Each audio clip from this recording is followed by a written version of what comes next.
a woman stands on a hillside, a man below her with arms outstretched, ready to catch her. A gunshot rings out and the girl plummets from the heights. The man catches her, only to lose his love forever. Before this moment, the two had been engaged, having grown up together since childhood. Their families shared a close bond. As gunfire echoes around them and he sees the blood on her body, he charges toward the source of the shots. Their camp has been attacked by colonial invaders.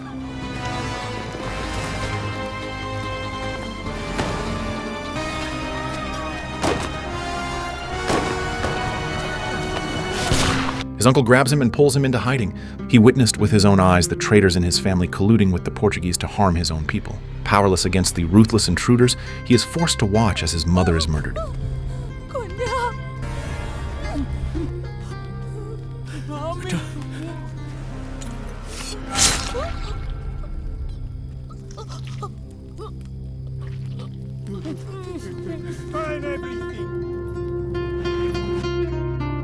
In the end, only the two of them survive the massacre, but they are framed as fugitives and hunted as criminals.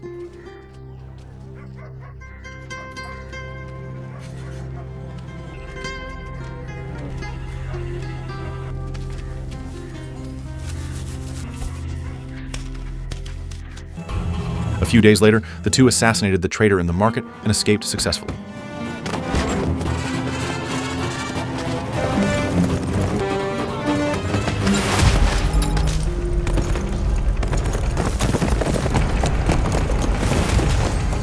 That night, they board a small boat and flee their homeland through treacherous waves.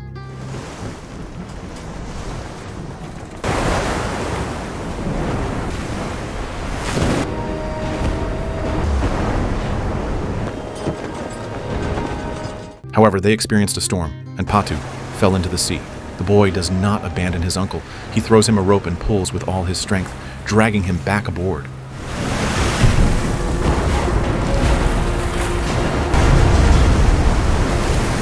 When the boy wakes up on the shore, he finds himself alone.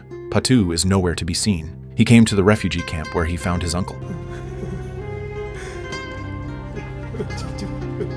The film is called Marakkar, Arabikadalinte Simham, and is adapted from the historical story of Kunjali Marakkar, who traversed the Indian Ocean and fought against the Portuguese colonists. The film is set on the Malabar coast of southern Hindustan in the 16th century. The west side of the Malabar coast is the Arabian Sea. The Lion of the Arabian Sea, mentioned in the title, refers to the male protagonist Kunjali Marakkar, who is the boy who suffered the disaster of genocide and then fled from the Malabar coast to Punani. Born into a Muslim family, his full name is Muhammad Ali. The two fled to Punani to start a new life, and Patu asked Kunjali to use the remaining money to start a business. One evening, as Kunjali walks through the streets with the money pouch, he catches the attention of local thugs. They follow him, seizing the pouch when they get the chance. Kunjali gives chase, tracking them to a blacksmith's shop. Here, he met the extremely powerful Thangadu, who was the leader of this group. However, Kunjali was not afraid, and he walked up to the other person.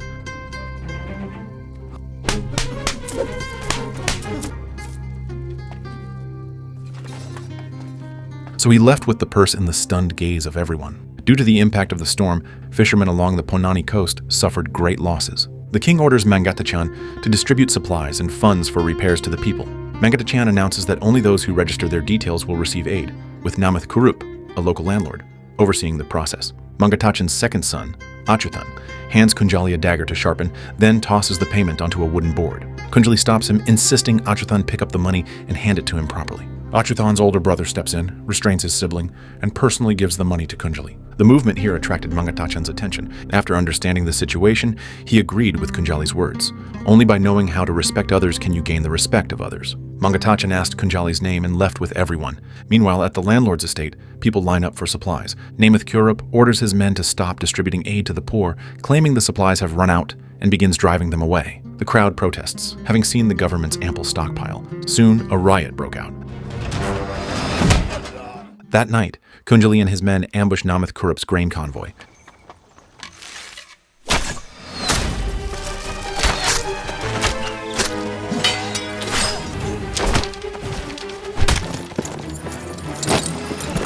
They tip off the starving villagers, directing them to the beach to collect rice and food.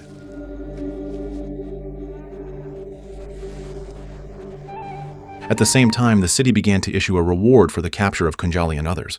However, this did not affect Kunjali's actions. Kunjali continues to distribute food to the poor, earning their gratitude. He becomes a hero in the eyes of the people. The once timid young man grows into a fearless warrior in his prime.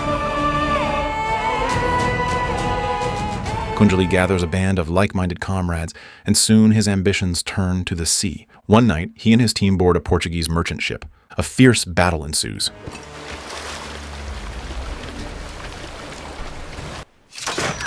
During the fight, Kunjali notices a slave on board, a man protecting a woman, dodging attacks from all sides.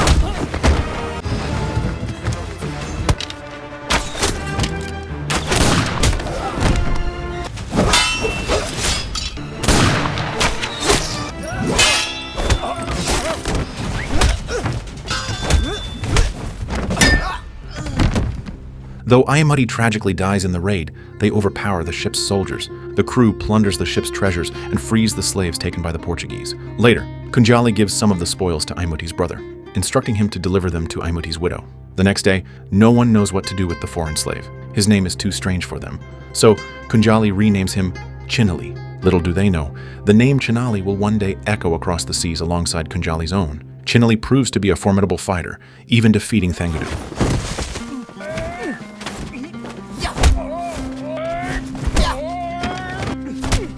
His only kin is his mother. Frustrated by the difficulty of communicating with him, Kunjali gives Chinali money and a knife, setting him free. That night, everyone assumes Chinali has left. As Kunjali prays alone, Chinali quietly approaches him, knife in hand. Suddenly, he hurls the weapon at Kunjali. It turned out to be Aimuti's younger brother. After returning to his home, he was bribed to assassinate Kunjali. Kunjali finds evidence on him revealing the mastermind behind the plot. Mangatachan, a lifelong friend and comrade of the king, receives a letter and immediately knows who is responsible. He has repeatedly stated that his eldest son, Enandan, is brave, upright, and has a character most like his own, while his second son, Echuthan, is cunning and greedy and has refused to change despite repeated warnings. In the letter, Kunjali mocked Mangatachan, saying that the assassination had brought shame to Mangatachan. Furious, Mangatachan berates Echuthan. In his eyes, Kunjali may be a rogue, but he only targets the Portuguese and often aids the poor, reason enough for the military to turn a blind eye. But Echuthan resorted to such despicable means for the benefit of the landlords, which gave Mangatachan a headache. The failed assassination attempt ironically leads Chinali to stay by Kunjali's side. The next day, Archa prepares to worship at the temple, where silence is required. As she passes the temple entrance, Echuthan blocks her path. She ignores him and walks away, but Echuthan, enraged, grabs her, causing the kalash, sacred pot, in her hands to fall down the steps. Chinali happened to see this scene, and he immediately stood up and chased down the stairs.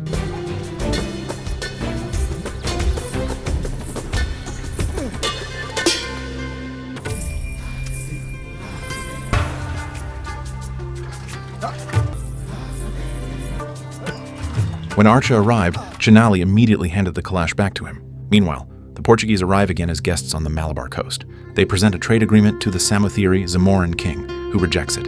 After being rejected, the Portuguese decided to declare war on the kingdom of Calicut. The king calls an emergency meeting. The assembly splits. Mangatachan advocates for battle, while the other nobles, unwilling to contribute resources, argue for peace. Their reluctance stems from their refusal to spend money or effort defending the kingdom. In the end, they decide to enlist a volunteer to fight the Portuguese, Kunjali Marakkar. When Kunjali receives the news, he heads into the city. Crowds gather, anxious that he might refuse the king's invitation. At the palace, however, Kunjali accepts the appointment and becomes the naval commander of the kingdom of Calicut.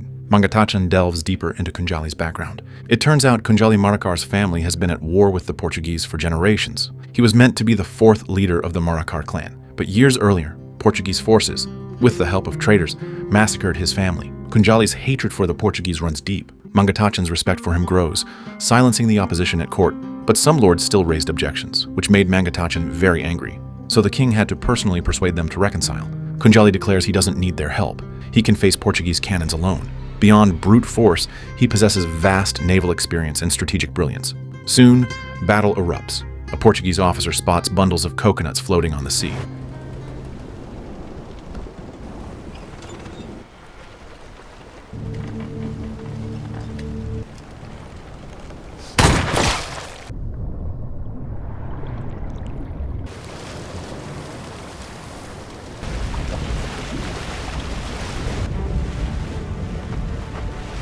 As their ships approach, they unknowingly trigger hidden oil barrels tied to the coconuts.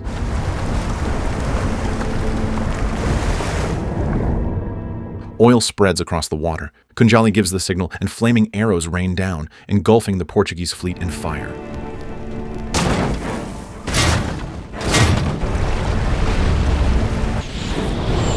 The officer realizes too late they are under attack and orders his men to fire their cannons.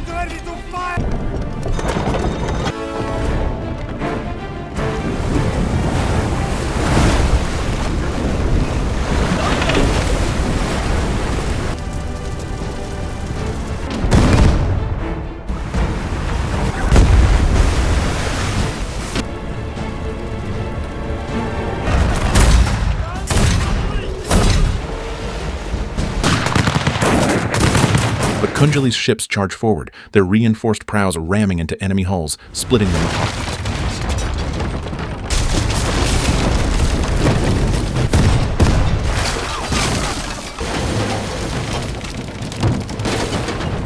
Kunjali and his men board the enemy vessels, engaging in fierce hand-to-hand combat. Kunjali and his men bravely defeated the enemy despite being outnumbered. Mangatachan's eldest son, Anandan, fights alongside them.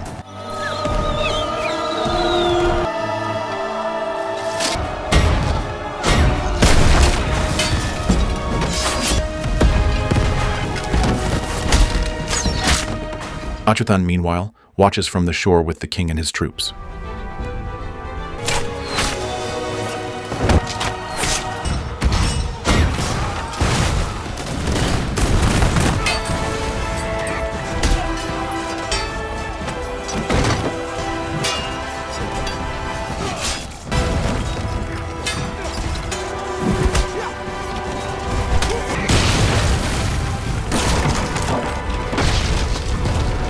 During the fight, Kunjali suddenly freezes, staring into the distance. Fortunately, Chinali rushed over and blocked the enemy's attack.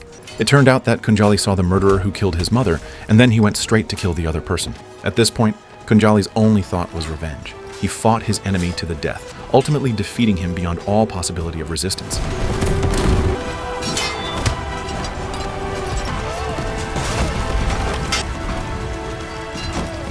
For years, Kunjali had been searching for his enemy. In the end, he ended the man's life in the same way.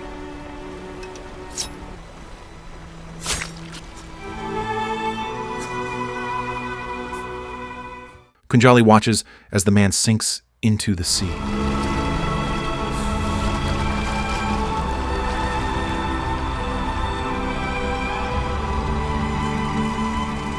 Kunjali achieved a rare victory, and the king held a celebration banquet for Kunjali's team. But Achyutan seethes with jealousy. He was the original choice for naval commander, but sided with the peace faction. Now, all the glory belongs to Kunjali. His attention shifts, however, when a singer at the feast captures his interest, Archa, the daughter of Darmoth Panikkar.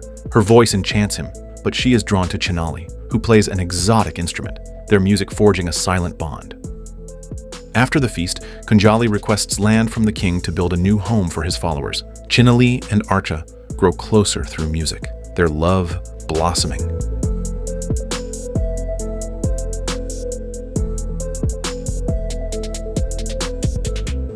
Unbeknownst to them, Mangatachan has already agreed to Achyutan's proposal to marry Archa, and the king has blessed their union during a temple ceremony. When Archa learns of the betrothal, she is troubled. Beneath the surface of peace, danger lurks. Some nobles secretly strike deals with the Portuguese, a common colonial tactic. The Portuguese governor promises to help them gain power, but only if they eliminate Kunjali. As Kunjali was enjoying life in his new home, Achyutan and Darmoth Panikkar arrived with their soldiers. They announced they were looking for Chinali, the man from the east who had taken Achyutan's fiancée. Kunjali refuses and sends them away, promising to address the matter. Achyutan orders a search in raging Thangudu. After the soldiers leave, Kunjali refuses to believe Chinali would do such a thing. But Aimuti's widow confirms Archa is with Chinali. Upon hearing this, Kunjali angrily picked up his sword and went to find Chinali. Just then, Chinali and Archa came out of the house together. Archa confesses her love for Chinali and reveals she is pregnant. Seeing their determination, Kunjali relents and pledges his support. He decides to plead their case to the king. Chinali also approached him and apologized. Kunjali had long considered the young man his own son. To ease Archa's family's concerns, Kunjali sends his uncle to escort her home, with Chinali following. But they didn't expect that Achyutan and Anandan blocked their way with soldiers. Chachaji. Achuthan violently drags Archa from her palanquin and kicks Patu to the ground. Chinali saw this and kicked Achuthan down. Enraged, Achuthan draws his sword and the two duel. Anandan stopped other soldiers who wanted to come forward and told them not to interfere with their fair duel. Unfortunately, Achuthan was no match for Chinali, so Anandan stepped forward to block Chinali's sword. However, Chinali was unable to calm down, and Anandan had no choice but to passively fight back.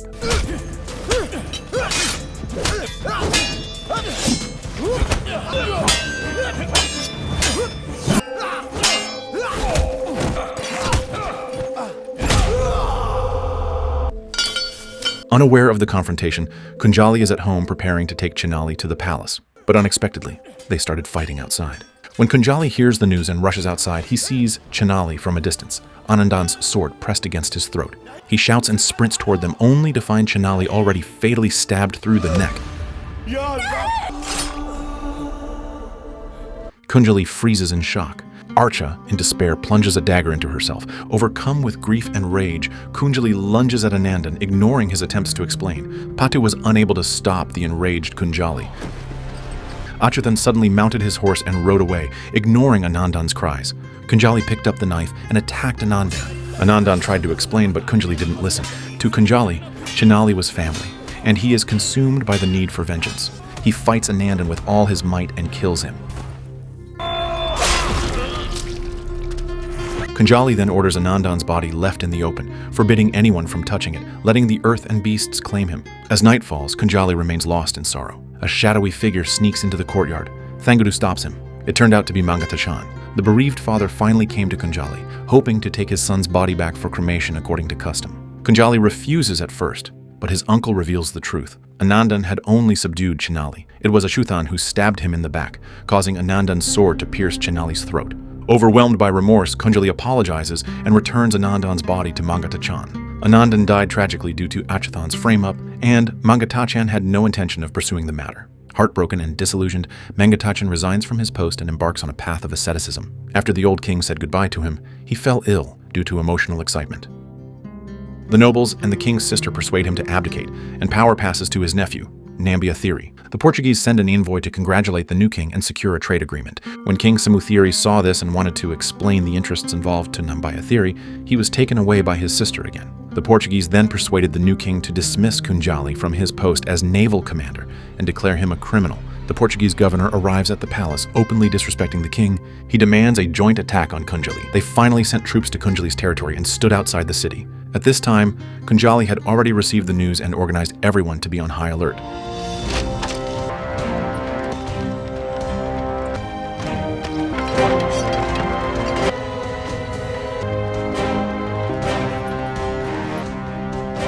The two sides met and held talks before the war, and Kunjali cursed the Portuguese army. Kunjali's words were a bit rude, and the translator searched the dictionary but couldn't find a suitable word to translate them. The Portuguese commander, realizing war is inevitable, orders an attack. Kunjali rallies his forces.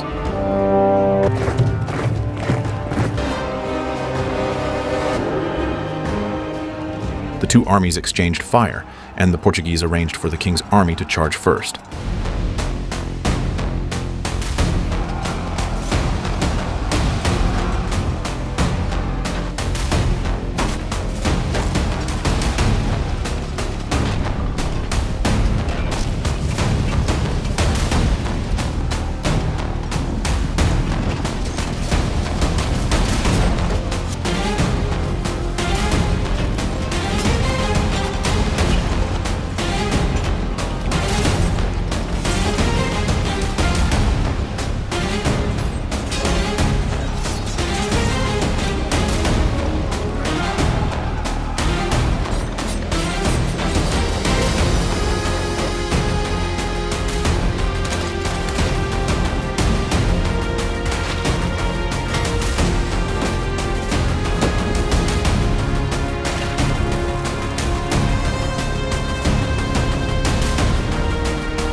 Seeing that the enemy's defense was very strong and the two sides were in a stalemate, the Portuguese officer once again ordered an indiscriminate artillery attack. The adjutant felt a little reluctant, But the governor told him that his troops were all in the rear, and those charging at the front of the kingdom's soldiers were all pigs. Suddenly, a burst of indiscriminate artillery fire hit the battlefield ahead.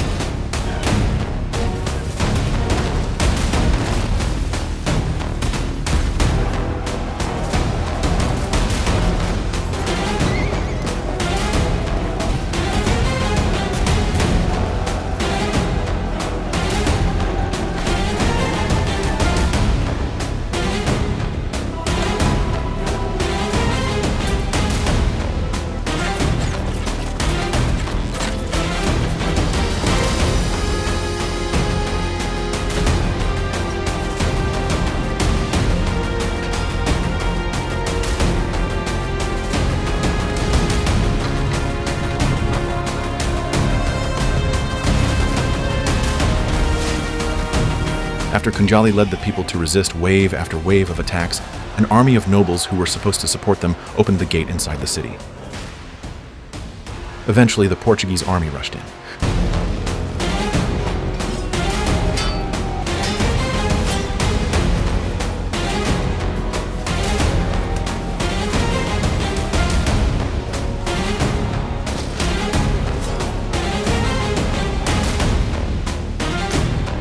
Kunjali was wounded in the battle and was rescued, but they completely lost their home.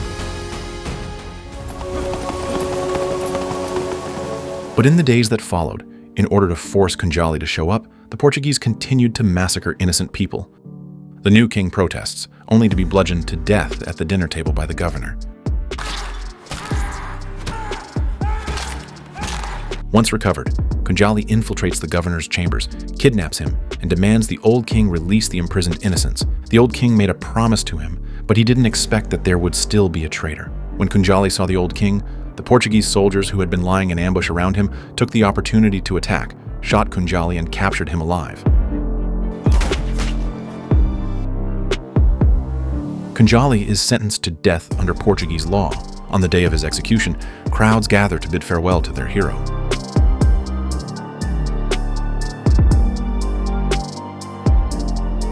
As he faces the executioner's blade, Kunjali reflects on his life.